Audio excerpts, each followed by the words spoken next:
మాజీ ఎంపీ ఉండవల్లి అరుణ్ కుమార్ మరోసారి మార్గదర్శి chit funds పై తన న్యాయ పోరాటాన్ని పునః ప్రారంభించారు. గత 2 దశాబ్దాలుగా కొనసాగుతున్న ఈ వివాదం ఇంకా తుది నిర్ణయానికి రాకపోవడం గమనార్హం. ఇటీవల పరిణామాల నేపథ్యంలో తెలంగాణ హైకోర్టు గత ఏడాది ఆగస్టులో ఈ కేసును కొట్టివేయగా ఆ తీర్పును సవాలు చేస్తూ ఉండవల్లి ఇప్పుడు సుప్రీంకోర్టును ఆశ్రయించారు. ఈ కేసులో ప్రత్యేకంగా గమనించాల్సిన అంశం ఏంటంటే మార్గదర్శి కార్యకలాపాల వల్ల తమకు నష్టం కలిగిందని ఇప్పటి వరకు ఏ ఖాతాదారుడు కూడా అధికారికంగా ఫిర్యాదు చేయకపోవడం, సంస్థ తరపున కూడా ఖాతాదారులకి చెల్లింపులు పూర్తిగా జరిపినట్లు ప్రకటించబడింది. ఇంకా ఎవరైనా బకాయిలు ఉన్నట్లు భావిస్తే ముందుకు రావాలని కూడా సంస్థ సూచించింది. ఈ నేపథ్యంలోనే హైకోర్టు కేసును కొట్టివేసినట్లు తెలుస్తోంది.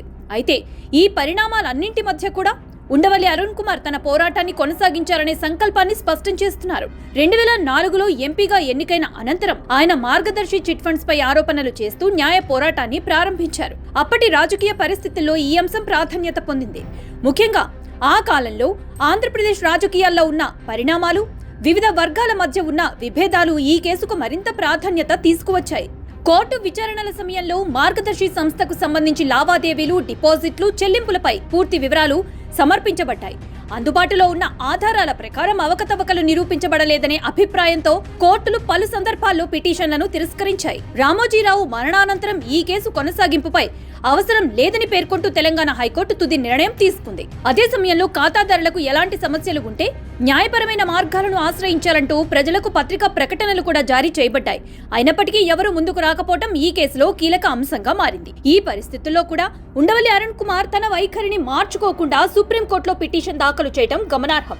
దీని ఫలితంగా రామోజీరావు కుటుంబ సభ్యులకు నోటీసులు జారీ అయ్యాయి. సమాజంలో వివిధ రకాల న్యాయపరమైన కేసులు కొనసాగుతున్నప్పటికీ ఈ ప్రత్యేక కేసుపై ఉండవల్లి చూపుతున్న పట్టుదల రాజకీయ మరియు వ్యక్తిగత కోణాలపై చర్యలకు దారితీస్తోంది.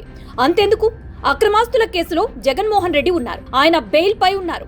ఇలాంటి కేసులపై నోరు మెదపని ఉండవల్లి అరుణ్ కుమార్ రామోజీరావు మార్గదర్శి చిట్ ఫండ్స్ విషయంలో మాత్రం మొండి పట్టుదలగా ఉన్నారు. మొత్తానికి మార్గదర్శి చిట్ ఫండ్స్ కేసు న్యాయపరంగా ఇప్పటికే పలు మలుపులు తిరిగినప్పటికీ సుప్రీంకోర్టులో కొత్త దశకు చేరుకుంది. ఈ కేసు భవిష్యత్తులో ఎలా మలుపు తీసుకుంటుందన్నది ఆసక్తికరంగా మారింది.